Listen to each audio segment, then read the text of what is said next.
So when it comes to setting up my sonar here on my Lowrance, I keep things pretty close to default or as they come.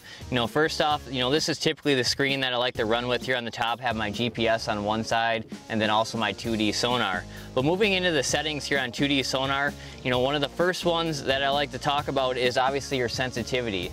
And on Lowrance, generally I keep this, either at auto or I just back it off maybe auto -1 or -2. In certain situations where you have a lot of algae or dirty water situations, this is maybe when you're going to want to back it down to -2 or so. But I once again keep it on those auto features. And so sliding back to, the menu here, another big one is frequency. 200 frequency kilohertz is generally what I run with. 200 is going to give you a lot better detail.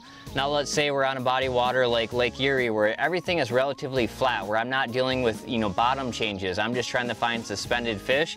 This is where 83 kilohertz is maybe where that would shine. But generally if I'm trying to deal with marking things close to bottom, that's when I'm using 200 kilohertz or I'm moving at speed a lot. Generally 200 kilohertz is a lot better in that aspect.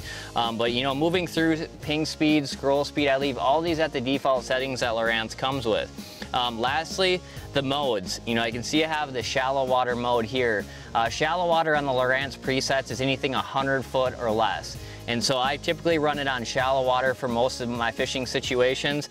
But like I said on Lowrance here, the way they come in the default settings are relatively very close or the same as that I'd run it any day on the water.